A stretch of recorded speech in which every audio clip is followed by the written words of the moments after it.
Selamat pagi Pak. Pagi dok. Jadi Pak, perkenalkan saya Dokter S yang bertugas di Rumah Sakit Padar. Ini kalau boleh tahu dan Bapak siapa? Bapak Rial dok. Ya, Bapak Rial umur berapa tahun Pak? 24 dok. Ya, alamatnya di mana Pak? Di Lamanga dok. Ya, pekerjaan terakhir apa Pak? Kantor dok. Ya, pegawai kantor di. Iya. Jadi Bapak Rial, sebentar kita akan melakukan beberapa pemeriksaan. Saya akan melakukan pemeriksaan saraf kranial pada Bapak. Saraf kranial itu ada saraf-saraf di otaknya Bapak, untuk menilai apakah ada kelumpuhan atau apakah ada lesi dan apakah ada gangguan. Jadi mungkin sebentar saya akan meminta Bapak untuk melakukan sedikit gerakan. Mungkin ada yang tidak nyaman, tapi kita akan melakukan sebaik mungkin agar dapat mengetahui apakah ada gangguan pada saraf Bapak. Tidak, apakah Bapak bersedia? Bersedia dok. Ya, jadi setelah pasien bersedia, kita mempersilahkan pasien untuk ke ruang pemeriksaan dan kita akan melakukan cuci tangan rutin 6 langkah.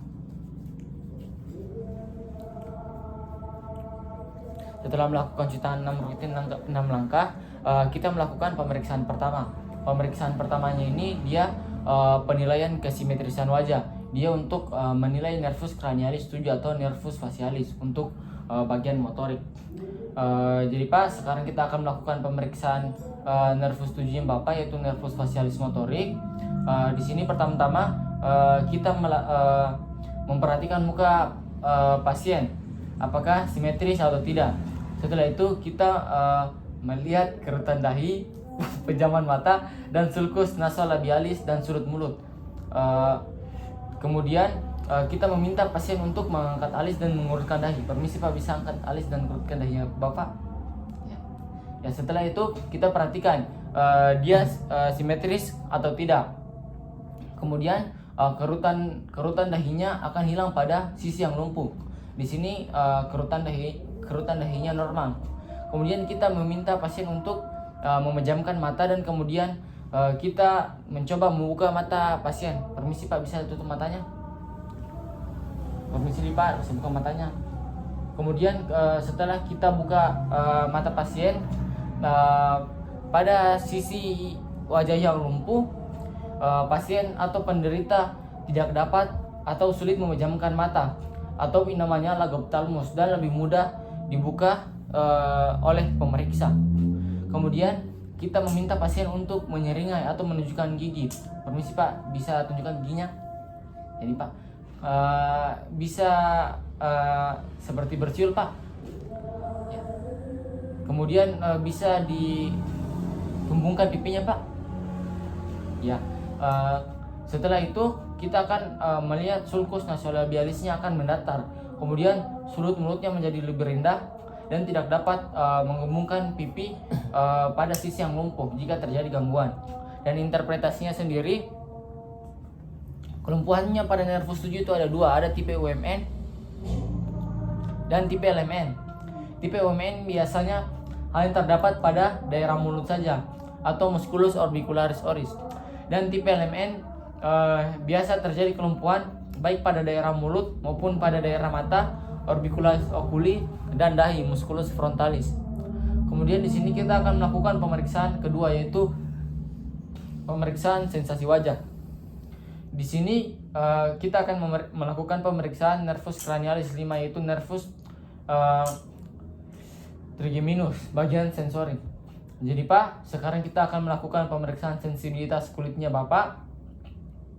Itu untuk memeriksa nervus sensorik, nervus trigeminus atau nervus 5-nya Bapak. Jadi di sini sebentar saya akan mengoleskan kapas atau tisu pada mukanya Bapak.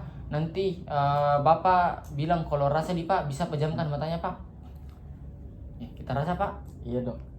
Kita rasa Pak. Iya dok. Kita rasa Pak. Tidak dok.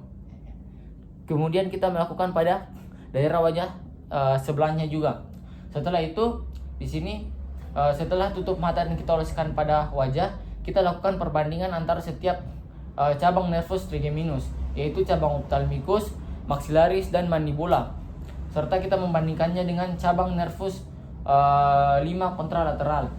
Kemudian untuk interpretasinya sendiri, itu pertama ada namanya hipestesia, parestesia, dan anestesia. Untuk harus diselidiki batas-batasnya dengan jelas. Pada adanya neuralgia, pasien dapat menyatakan bahwa sentuhan atau penekanan daerah wajah tertentu dapat disusul dengan bangkitnya rasa nyeri. Tempat itulah yang kita sebut sebagai trigger point. Kemudian kita akan melakukan penilaian pergerakan wajah atau nervus trigeminus bagian motorik. Gimana tadi? Jadi kemudian selanjutnya kita akan melakukan pemeriksaan nervus trigeminus motorik. Pak, jadi pemeriksaan selanjutnya kita akan melakukan pemeriksaan nervus trigeminus bagian motoriknya Bapak. Di sini tujuannya kita mau melihat apakah ada lesi pada nervus trigeminusnya Bapak atau tidak. Pertama, kita akan melakukan meminta pasien untuk melakukan kegiatan menggigit. Permisi Pak, bisa dirapatkan giginya. Kemudian kita raba pada daerah temporal dan musculus masseternya pasien. Kita amati pada kedua sisi. Kemudian kita akan meminta pasien untuk membuka mulut dan menggerakkan rahangnya kiri kanan. Permisi Pak, bisa buka mulutnya? Bisa gerakan kiri kanan rahangnya. Ya, di sini kita melihat apakah ada deviasi rahang bawah pada pasien atau tidak. Kemudian kita akan menentukan lesi supranuklear. Di sini kita akan memeriksa refleks rahang atau refleks jauh rahang. Kemudian di sini kita akan menyimpan jari pada dagu pasien dan kita akan mengetoknya dengan palu refleks. Bisa dibuka mulutnya. Ya, untuk interpretasinya sendiri normal jika ada sedikit atau tidak ada gerakan. Kemudian lesi refleks supranuklearnya naik, berarti ada gerakan hebat, yaitu kontraksi musculus masseter dan musculus temporalis serta musculus thyroideus medialis untuk menutup mulut. Berarti di sini ada gangguan. Kemudian kita akan melakukan pemeriksaan selanjutnya. Jadi Pak, di sini untuk pemeriksaan selanjutnya kita akan melakukan pemeriksaan untuk menilai indera pengecapannya Bapak. Di sini pemeriksaan nervusnya itu untuk nervus 7 dan nervus 9, nervus facialis sensorik dan glossopharyngeus sensorik. Di sini tujuannya untuk memeriksa pengecapannya Bapak. Jadi pertama kita akan menulis beberapa rasa yang berbeda. Kemudian kita akan meminta pasien untuk menjulurkan lidah. Bisa keluarkan lidahnya. Setelah meminta pasien untuk mengeluarkan lidah, kita akan mengeringkan lidahnya dengan tisu. Setelah kita mengeringkan lidahnya dengan tisu, kemudian kita meminta pasien untuk menutup mata. Permisi Pak, bisa tutup matanya. Setelah ditutup matanya, kita akan meneteskan beberapa larutan yang telah disediakan. Larutan yang diberikan itu ada gula, ada kina, ada asam sitrat ataupun garam. Permisi Pak.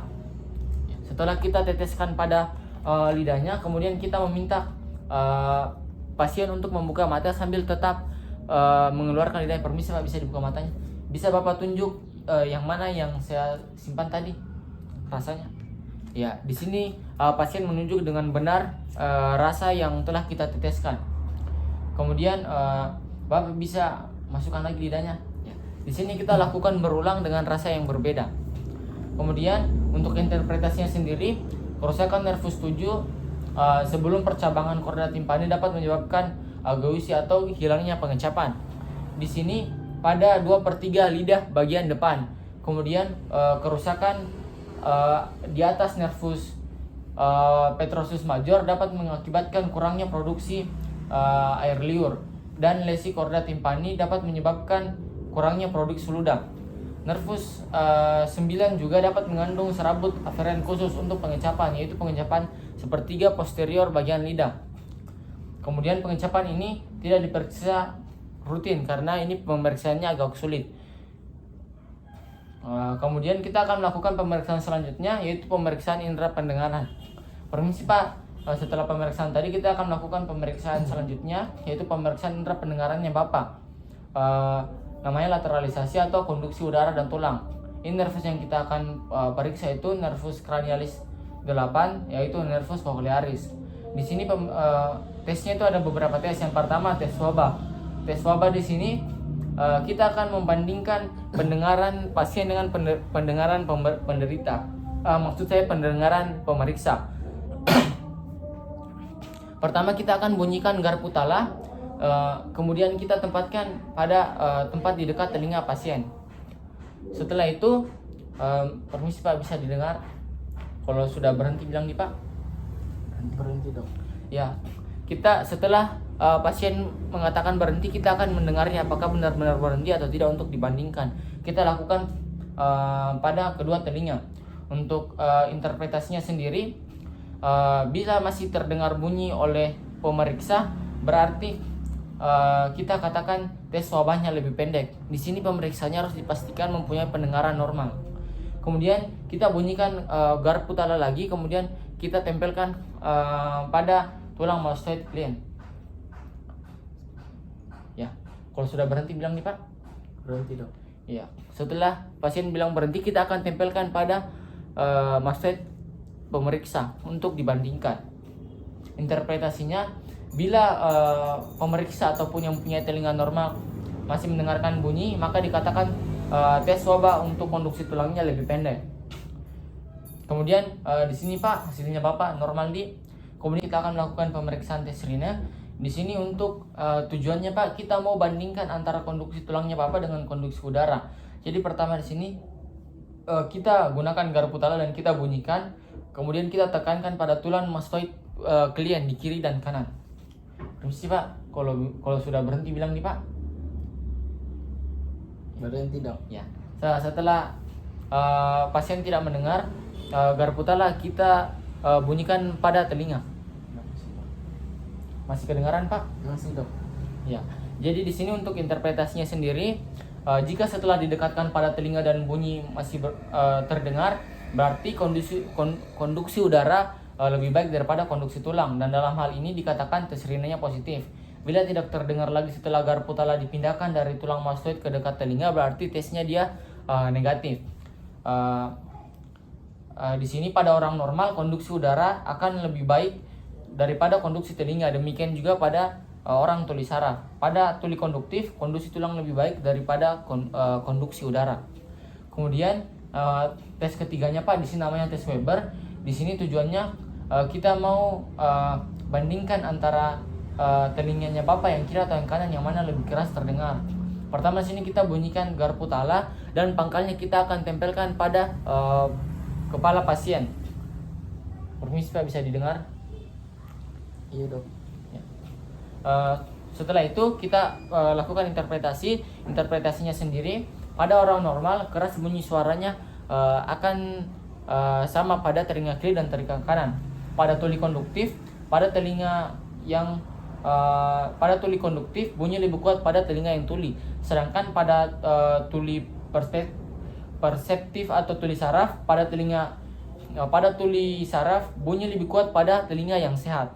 Jadi di sini ada sedikit catatan bahwa pada tuli saraf pendengaran berkurang, rene positif, dan Webernya berlateralisasi ke telinga yang sehat. Sedangkan pada tuli konduktif pendengarannya berkurang, renenya negatif, dan Webernya berlateralisasi ke telinga yang tuli. Di sini Pak, pemeriksaannya Bapak alhamdulillah sehat. Kemudian kita akan melakukan pemeriksaan selanjutnya. Jadi Pak, kita lanjut ke pemeriksaan selanjutnya.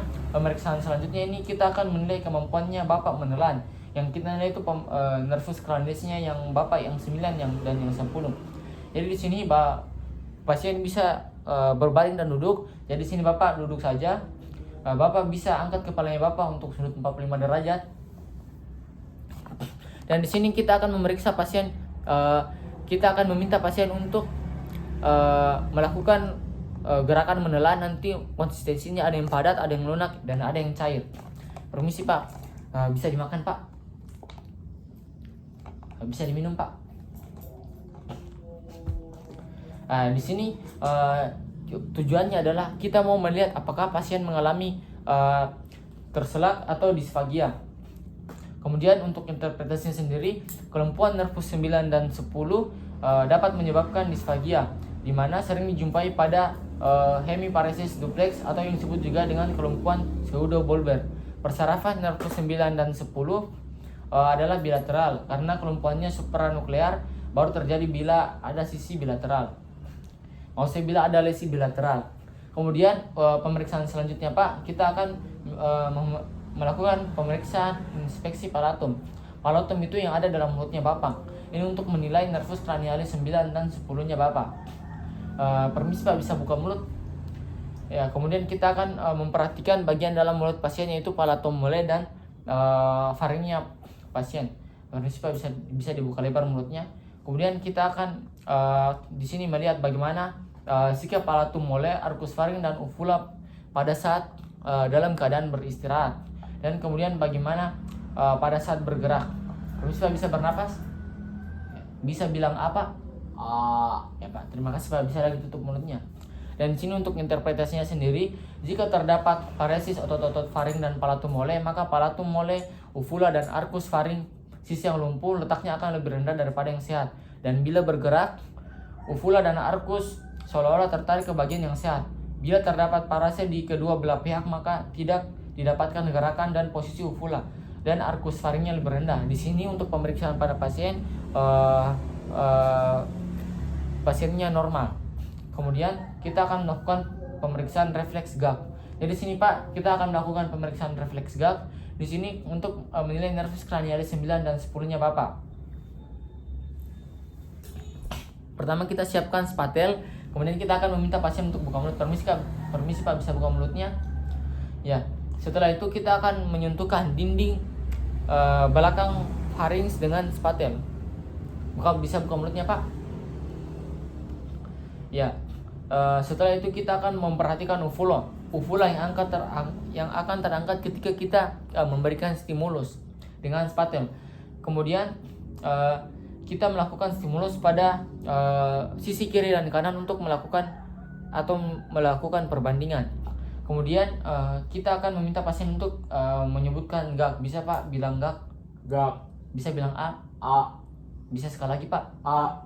Ya, Pak. Jadi untuk interpretasinya sendiri. Terima kasih Pak. Kita akan melakukan interpretasi. Jadi untuk interpretasinya sendiri, jika terdapat kelumpuhan UMN atau elemen pada sisi yang lain, uvula tidak akan bergerak. Kemudian ketika diminta pada pasien untuk menyebut A atau gag, kedua otot palatum paresis.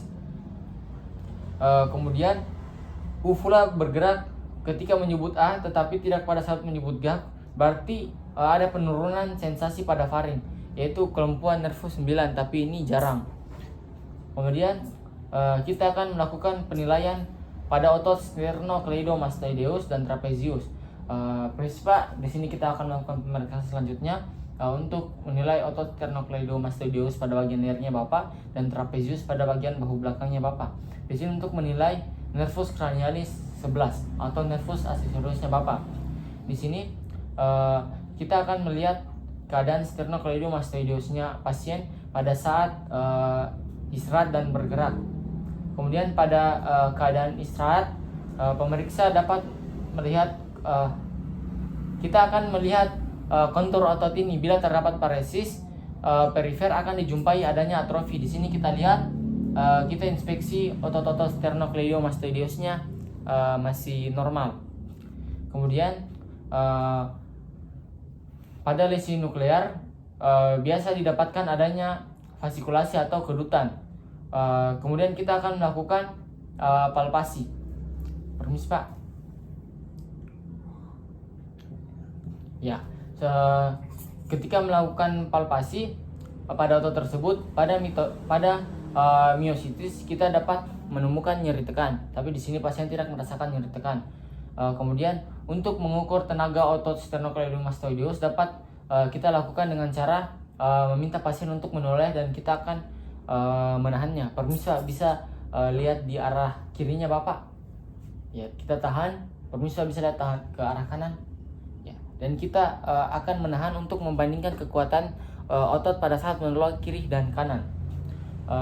Setelah itu untuk otot trapeziusnya sendiri, kita akan memperhatikan keadaan ototnya pada saat refleks, pada saat rileks dan pada saat bergerak. Di sini kita akan melihat apakah ada atrofi atau tidak, apakah ada fasikulasi dan bagaimana kontur ototnya. Permisi bisa duduknya agak dimajukan sedikit Pak. Ya, kemudian di sini pemeriksa akan melihat dari belakang pasien. Di sini sebaiknya pasien diminta membuka bajunya untuk kita bisa melihat langsung apakah bagaimanakah keadaan ototnya. Baik, jadi di sini kita akan melakukan pemeriksaan pada musculus trapeziusnya pasien. Jadi di sini pasien sebaiknya membuka bajunya agar kita dapat lebih mudah melihat otot trapezius dari pasien. Pertama, kita akan memperhatikan bagaimanakah kondisi ototnya pada saat tidak bergerak dan pada saat bergerak. Apakah ada atrofi, apakah ada faskulasi, dan bagaimanakah kontur ototnya. Pertama, kita melihat posisi bahunya, apakah ada bahu yang lebih rendah dari salah satu bahunya. Kemudian pada kelumpuhan otot trapezius, bahu sisi yang sakit lebih rendah daripada sisi yang sehat, dan skapulanya juga beranjak ke arah lateral serta akan tampak menonjol. Setelah itu kita akan melakukan palpasi untuk menilai bagaimana konsistensinya, bagaimana apakah ada nyeri tekan, apakah ada hipotoni. Permisi Pak, saya tekan kalau ada nyeri, bilang nih Pak. Ya, di sini pasien tidak merasakan nyeri tekan. Kemudian kita akan memeriksa bagaimanakah tenaga otot pada kekuatan otot trapezius pasien. Permisi Pak, bisa diangkat bahunya. Ya, di sini kita memberikan beban atau tahanan dan akan melihat bagaimanakah kekuatan otot pasien dan membandingkannya kiri dan kanan. Permisi bisa direntangkan ke samping tangannya, bisa diangkat. Ya, sebelahnya lagi Pak. Ya. Kemudian pemeriksaan selanjutnya kita akan memerintahkan pasien untuk mengekstensikan kepalanya. Permisi Pak, bisa didongakkan ke belakang. Bisa lawan tangan saya Pak. Bisa sebelahnya lagi Pak. Ya. Setelah melakukan pemeriksaan itu, jika terdapat kelemahan pada otot trapezius di salah satu sisi, kepala tidak akan ditarik ke sisi tersebut, dan bahu tidak dapat diangkat dan lengan tidak dapat dielevasikan ke atas dari posisi horizontal. Kemudian pada kelumpuhan kedua otot ini, kepala cenderung jatuh ke depan dan penderita tidak dapat mengangkat dagunya. Di sini pasien dalam keadaan normal. Kemudian pemeriksaan yang terakhir Pak, di sini kita akan melakukan pemeriksaan pada lidah pasien pada saat istirahat. Di sini kita lakukan pemeriksaan, nanti Bapak akan julurkan lidahnya Bapak. Di sini kita akan melakukan pemeriksaan pada nervus 12, yaitu nervus hipoglossus. Permisi Pak, bisa keluarkan lidahnya. Ya, di sini kita akan melihat bagaimanakah kondisi lidah, bagaimana besar lidah, kesamaan bagian kiri dan kanan, apakah ada atrofi berkerut dan faskulasi. Kemudian di sini kita melihat apakah ada paresis. Perhatikan apakah ada tremor dan faskulasi. Di sini alhamdulillah normal. Kemudian kita akan lihat apakah ada deviasi lidah ke salah satu sisi, kiri atau kanan. Sebagai patokan kita dapat menggunakan garis di antara kedua seri, yaitu namanya insipus. Bila ada paresis di salah satu sisi, lidah berdeviasi ke sisi paresis. Kemudian pemirsa bisa disentuhkan lidahnya ke pipinya Pak. Bisa sebelahnya lagi Pak. Ya, di sini kita akan menempelkan tangan kita pada lidah yang akan ditekankan pada pipinya untuk melihat bagaimanakah kondisi lidah pasien. Kemudian bisa Pak bilang R, bisa bilang ular lari lurus. Ular lari lurus. Ya, di sini kita akan melihat apakah pasien mengalami cadel atau dysarthria. Di sini pasien alhamdulillah dalam keadaan normal, dan di sini pemeriksaannya telah selesai. Jadi Pak, di sini pemeriksaannya telah selesai, dan alhamdulillah setelah pemeriksaan Bapak saya nyatakan sehat, ataupun keadaan nervus kraniasi Bapak masih normal. Apakah masih ada yang mau tanya Pak? Tidak ada Dok. Terima kasih Pak.